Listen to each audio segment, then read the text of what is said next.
Hey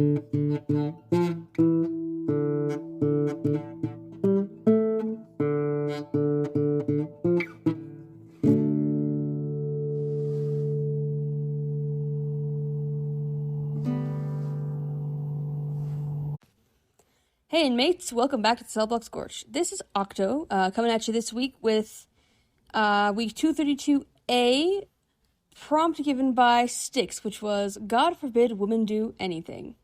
Which I think is a great prompt, and possibly the funniest way to respond to a woman doing something evil in media. So, I had to make a woman do something evil. It's the law.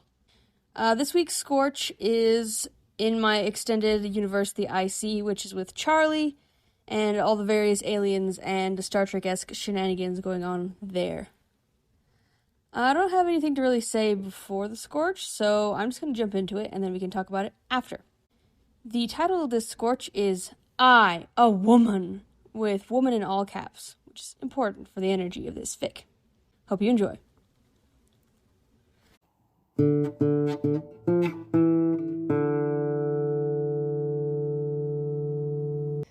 Today, things are going a little differently than Charlie would have liked. As in, he was incarcerated in some sterile, blindingly white prison cell instead of spending his free time lounging on his bed and reviewing Tierson's syntax in his quarters. And he'd been pegged for murder. And he, admittedly, didn't have an alibi and also wasn't particularly sad the dead person was, well, dead. Wasn't looking good for him, that was for sure. Especially because the people on this thrice-cursed planet apparently had hyper-competent magical police officers whose tech could hone in on a DNA signature like it was a homing beacon. And their terrible little beeping machines had led them directly to him while he was trying to haggle for extra rations in the marketplace. If they wanted to arrest someone so badly, they should have gone after the vendor he'd been speaking with, because her so-called quality wares were criminally overpriced. The worst thing about the situation wasn't the arrest, unfortunately. It was that nobody would tell him anything beyond the fact that he'd been arrested for murder, and therefore he wasn't able to explain why his DNA might have been at the scene of the crime. How Zigraz died? Where had it happened? Was there, perhaps, any video evidence of him committing this crime? He knew the answer to that last one, by the way, because he hadn't done it, and therefore would not have been filmed doing it, but the rest was a mystery. Zigraz had cornered him as he stepped off the city's jump pad, having recognized him as the guy who always brokered excellent deals for them with the Protectorate, which he really rather avoid anyone else finding out about, thanks. And there'd been a bit of an altercation that had involved Charlie very subtly flashing the knife he'd habitually strapped to his forearm to make them back off. But he hadn't seen them since. There might have been DNA transfer then. Maybe? He'd also been all over this city. It was completely possible they'd been murdered somewhere he'd been. All he was saying was that apparently all you needed to have in order to arrest someone was a vaguely suspicious DNA presence, and that was absurd, no matter how impressive it was that their tech could smell DNA or some rot. He'd been stewing in this horrible, buzzing, overbright cell for the better part of an hour before he'd begun hearing the faint ringing of a bell. Tesoro, maybe not ideal. Phantom pressure on his left shoulder. The captain, much more promising. And, Charlie paused and sat up from where he was semi-dramatically sprawled across the bed in his cell, frowning deeply. He smelled something flowery. Something vanilla apricot dusty that he'd been studiously trying and failing to avoid experiencing for the past few weeks. His sister Genevieve was here at the station. Well, it could be good? Maybe? If nothing else, he knew she was excellent at getting people out of prison when necessary. When the sensations continued, but nobody made an appearance, not even that lemon-yellow cop that had originally booked him, he huffed and flopped back down. This was obviously a misunderstanding. It would be fine. Right? Saren frowned down at the officers before him and briefly considered using a little tactile persuasion to convince them to let him speak to his quartermaster. Charlie was many things that could be considered suspect. Incredibly cagey about his personal life to the point of lying about his species, alarmingly clever in all the wrong ways, and clueless when it came to things like, say, taxes, even a little too willing to indulge in a petty revenge when the mood struck. But he was no murderer. He couldn't even look at a striker without going green. Saren had had the unenviable privilege of watching Tesoro attempt to goad him into carrying one on several occasions, and it always ended in, mostly, metaphorical tears. The officer closest to him eyed him warily and subtly shuffled out of easy touching distance. Tesro muffled a snort behind him, and Charlie's sister didn't bother to hide her derisive scoff. Instead of doing something drastic, Saren merely took a deep breath and asked, "May I at least hear what my quartermaster had been accused of before you put him to trial?" He tried his best to look friendly and approachable, but it was a bit difficult to do that when you looked startlingly like one of the little horned, spiky-toothed stone monsters that the people on this planet carved above their doorways to ward off evil. Officer Gatan, the shuffler, pursed her lips and said, "It's not exactly regulation to let people see the evidence before the trial. I'm sorry." Not regulation?" Tesro asked incredulously, stepping forward and propping his fists on his hips with a thunderous scowl. His tail twitched irritably, smacking into Saren's ankle as it swished back and forth. "Why not?" "Well," Gatan glanced between the two of them warily, then decided Saren was probably the more reasonable one and told him, "If everyone hears the evidence before the trial, people might have time to make up excuses that muddle things up. This way, when we hold court, everything is much more genuine." Genevieve slithered up to stand on Saren's other side, then leaned toward the officers with a solicitous smile. That's fair. Completely logical, honestly. I wish we did things like that on Earth." Gatan preened slightly, smiling back at her, so she continued, "I know he's in the next room over, though, so could we just pop by and see him real quick? We won't even ask you about the evidence anymore. You see, he's got terrible anxiety, my baby brother. So if we don't calm him down before your trial, it'll be a whole mess." Gatan's smile dropped slightly, brows furrowing, but she rallied quickly. "Your brother? I'm sorry to say, but nobody is allowed to speak to the accused until the trial. You see, it's against protocol. Yes. Tesro flapped his hand dismissively. "Fine. When's the trial?" The other officer, whose name Saren hadn't caught, checked their watch. "It's in about 15 minutes.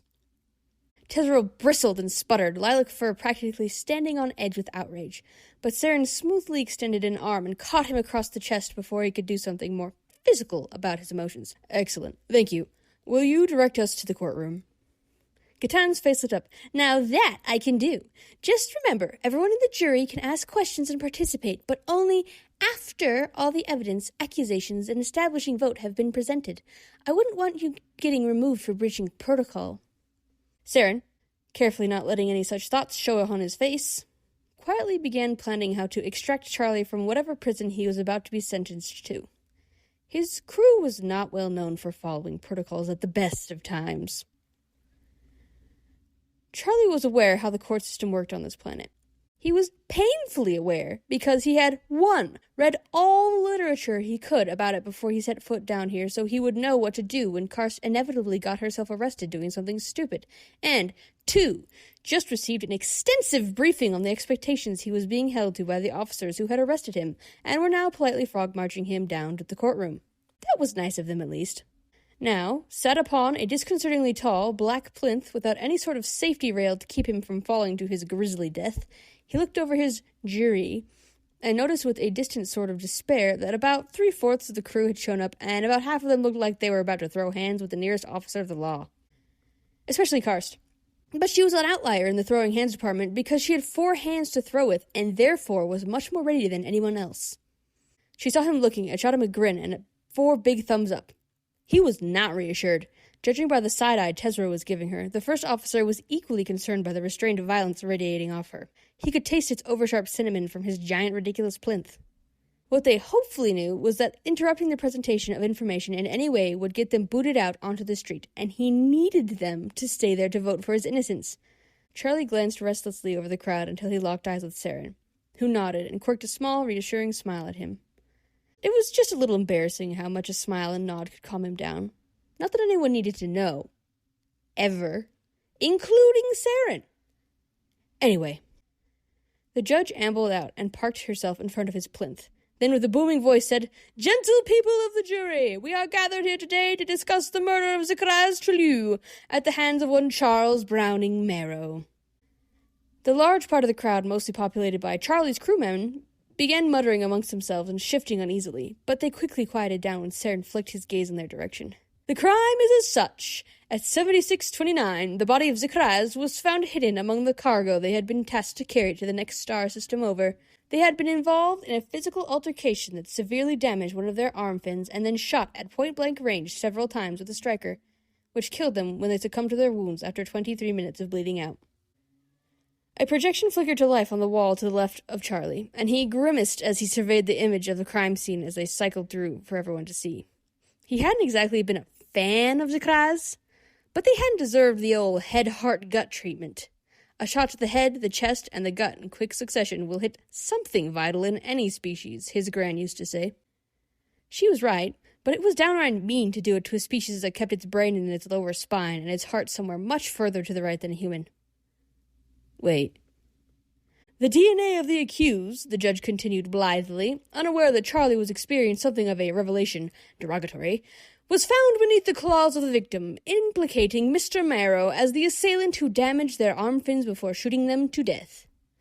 Charlie's stomach rolled over in a distinctly unpleasant fashion. Oh no, she didn't.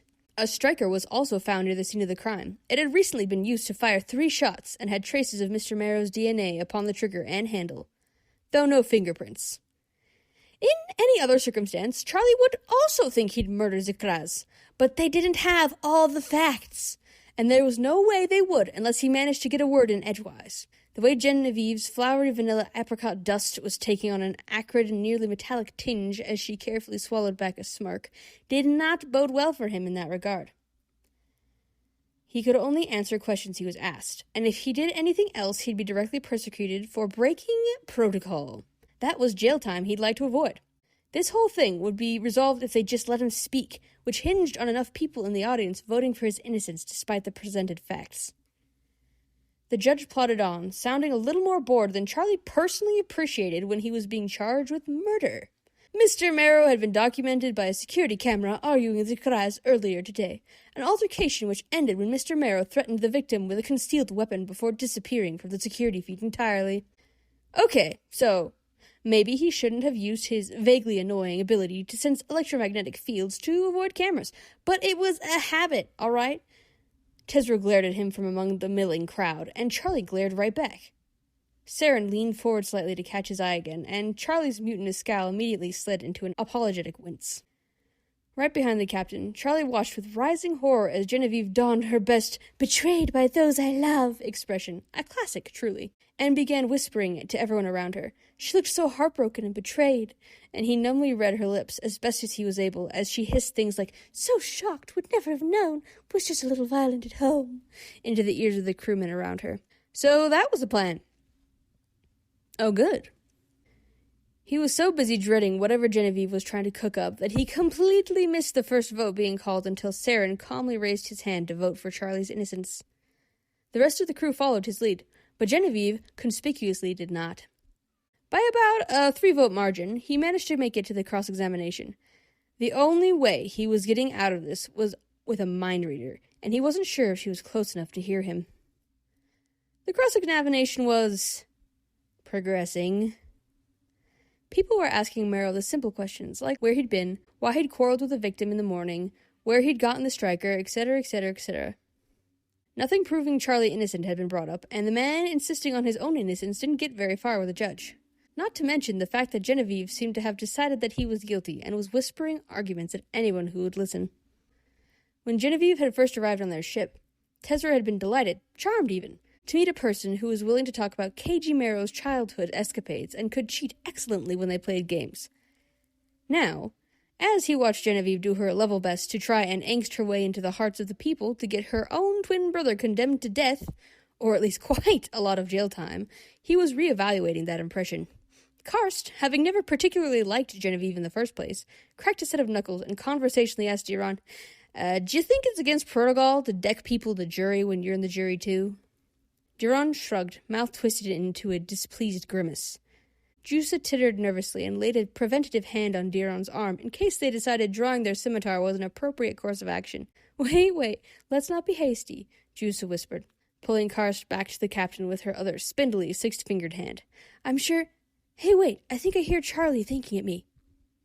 Saren, who had yet to really take his eyes off of Charlie from the moment the officers had trotted him out and perched him upon that ridiculous black column, looked sharply over at Jusa.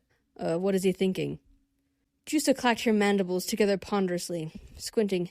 He's quiet, but he's thinking about twins and Genevieve and something about identical? Something? There are too many people here for me to really get a read on him. Sorry. Nevev scoffed, frowned, then jabbed her hand into the air. Without waiting for the judge to call on her, she loudly asked Charlie, "How do we know the little machines actually identified your DNA?" The entire crew turned as one to stare at Nevev incredulously, sans Saren, who merely raised an eyebrow and looked vaguely intrigued. She scowled back at all of them and puffed up like a bullfrog, but dug in. "I haven't seen the specs on it, so how am I supposed to trust that it actually does what you say?"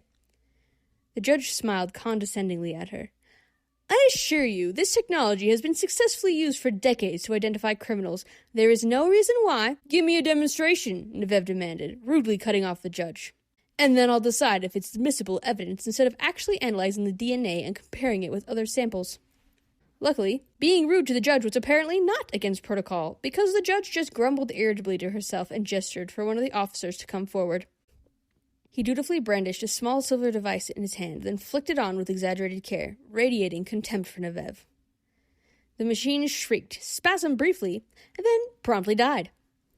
The officer's partner gasped, then pulled out their own silvery device and turned it on. Hers generated 2 lights pointing in opposite directions, then also died. One pointed directly at Charlie, the other into the crowd of jurors. Nevev smirked, which was quite the sight on an enormous amphibian whose mouth was about as broad as her chest. "Seems like your evidence is defunct." The crowd surged to life as people began arguing with each other over what this could possibly mean. Tezra was one such person. He was definitely getting a little too impassioned arguing about the situation with Karst, while Diron watched on in silent amusement, and Jusa wrung her hands. Saren just crossed his arms and cocked his head, returning his gaze to a now incandescently grinning Charlie. "Silence!" the judge shouted, then whipped around to scowl at Charlie. "Explain yourself! Why is this happening?" Charlie fastidiously straightened his sleeves and smoothed out his pants, then said, "Genevieve and I are identical twins, Your Honor." Genevieve gasped and clutched at her heart. "We swore we'd never tell! You cheat!" "I think it's understandable to bring up because you're framing me for murder!" Charlie shouted back, gesturing wildly in frustration. His voice cracked slightly as he continued. "What is wrong with you?" "Oh, don't be such a baby! And who said I did it? Just because we have the same DNA doesn't mean you're off the hook." Genevieve gestured back just as wildly, then flapped her arms to indicate the whole crowd. "All these people believe that you did it, and I wasn't even on the planet today." Karsh ground her teeth together and hissed, "Oh, yes, you were. You made me set up the jump pad for you this morning, right after Charlie, despite telling me 2 days before that you'd rather die than come down here." She took a threatening step toward Charlie's sister, cocking back 2 fists and reaching forward with a third. "Pretty suspicious, isn't it?" "This is so against protocol," one of the officers whispered to their partner, who nodded sagely, but continued watching the drama unfold before her. "Beside," Tezra piped up, "if Marrow had killed them, he would have used one of his many, many hidden knives to do it. He can't hold a striker without shaking it next week." "That is true," Marrow chimed. "I don't carry a striker, but you know who does?" He glanced pointedly toward Genevieve, who adopted a deeply offended look and affected a wounded pose. This did not stop anyone in the crowd from turning and staring directly at Genevieve, nor the growing suspicion in everyone's minds. Eventually, when even the judge and officers were staring her down silently, Genevieve dropped the act and scoffed in disgust. "Well, fine. Yes, I killed him, which I'm sure you're all going to throw a fit about. God forbid women do anything in this ridiculous galaxy." Her mouth stretched into a ghoulish grin. "But you know what? I've got diplomatic immunity, darlings. It doesn't matter if I killed someone, or if you can prove it. You might as well put Charlie over there in jail because it's his fault that little creature died. If he just came back with me like he should have." She was interrupted as 3 separate officers converged on her and began dragging her away. After a moment's struggle, she pointed at Charlie as the plinth was lowered enough for him to dismount. "I know where you are now," she shouted over her shoulder as she was marched away. "It's only a matter of time before I bring you home, Charlie Brown. Don't you forget it." Saren sent her a dismissive look, then strode forward to help Charlie hop down from his perch. "Miss Moreau, I will be removing the Bezler delegation from my ship, and you will be explaining why when they come for your trial."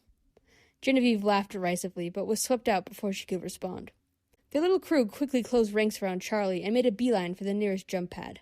Saren kept his hand firmly on Charlie's shoulder and steered him gently toward freedom, instead of taking any of the many detours towards officers he had half-heartedly attempted. Tesro crowded at his other side. "She's your identical twin?" "Yes, Tesro, why else would her DNA get me arrested?" Charlie shot him a withering glare.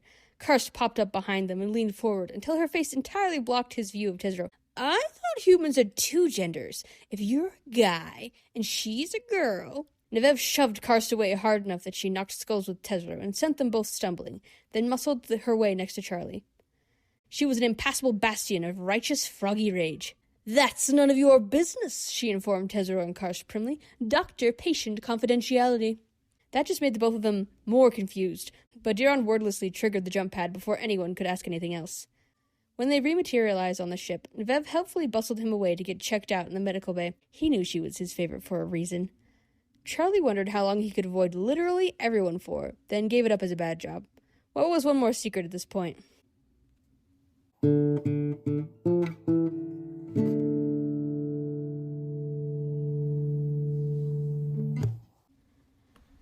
Well, that was a wild ride. That one's a lot longer than the ones I usually record. I don't know if I have anything to say about this that I haven't already said in previous Scorches. I really enjoy this universe. We're getting a little bit into, post-escape Charlie family drama, whereas the last one, the one about the Oasis, was pre-escape family drama, so that's a little fun. And yes, one of Charlie or Genevieve is trans, but nobody knows who, except for those two, not even me. And at this point, I'm afraid to commit, or ask, you know? You ever get a character and you're like, that's their business. That's kind of what's going on right now. It doesn't really impact the story which one of them is trans, but one of them is. It's Schrodinger's trans twin. Good times. Let's see. Anything else interesting happening here? Oh, yeah. So, random world-building bit that I didn't get into yet is... So, Saren, here's a Tierson, okay? And what Tiersons can do, their little superpower, because what is the fun of having aliens if you don't give them each a special superpower? Okay, it's boring otherwise. Is that they can compel people to do stuff when they're touching them. Like, if a Tierson walks up to you and, like, claps you on the shoulder and is like, you should give me $20, you'll, like, just give them $20. I'll get into a little more world building here because it's probably never going to come up and I want you to know it, but if a Tierson does this to one person for long enough, they actually kind of develop an immunity, and it is considered peak romance for this to happen, okay? It's like signature of trust that this has happened to you, and they've let you, you know, do little compulsive requests for long enough that your brain actually recognizes it as an outside source, and you can think about it and then accept it anyway. So that's a whole cultural thing, and their culture is also very weird about touching, as you can imagine, because they can compel each other with touching. So that hasn't come up in any of the stories, but it's a constant thing with Saren that he is definitely clothed from, like, neck down to toes. He's wearing gloves, he is wearing full pants, you cannot see any of his skin except for his face, and even then, not really, because he's got glasses on. Sunglasses, because he's got weak little lizard eyes. And that's what's going on with Saren. He hasn't had much of a, spotlight in any of these fics, which is sad, because I really like him. I should write something for him, specifically. He's always just kind of, like, there, and Charlie's always having a crisis over him, which is fun, but I feel like I'm doing him dirty. And, let's think. This was a real blast to write. I just like messing around in this universe. I really should sit down and, like, actually plot out what's happening and, like, get story beats and everything, but I always just get distracted by, like, a little dorky episodic thing happening. In a perfect world, I would turn this into, like, a TV show that could just have its dumb little serialized thing with an overarching plot. That would be great, but instead I'm stuck here, making my dorky little things that apparently went off pretty well because I won this Scorch. I think that's all I have to say about this. So, since I won, I had the ability to prompt. And what I prompted was, he's got the personality of a soap bubble, which I thought was a really funny insult. I can't remember if I read it somewhere or if I was just like ponderizing on insults, as I sometimes do, and came up with it. And Matches is the one who won that one. Everyone came out swinging with that one. They some of them went angsty, some of them went really existential, some of them were just like, this man is a moron. It was a good time. I'm excited to hear him, read that one out loud. And that is all for me, folks. I hope you had a good time, and I hope you have a great weekend, and keep that fire burning. The Cellblock Scorch is a production of Stellarcore, an independent group of nerds sharing their obsessions with the world. We can be reached at thestellarcore@gmail.com, through comments on your podcast platform of choice, our Instagram, Stella_core, and at our YouTube, also called Stellarcore. Follow Cellblock Scorch Podcast on Instagram, or the Cellblock Scorch on Tumblr to see the prompt the day before the episode drops and a quote from each Scorch the day after, with flavor commentary from Red, our social media manager. Feel free to check out our other productions on our YouTube channel or our cosplays on Instagram. If you would like to support our creative endeavors, you can give a one-time tip to the Ko-Fi of the writer of your favorite Scorches, or check out our Patreon, linked in the show notes. There, you can access the Scorches and episode transcripts for free, or sign up for Spark level support for $5 a month to gain access to our Embers as well.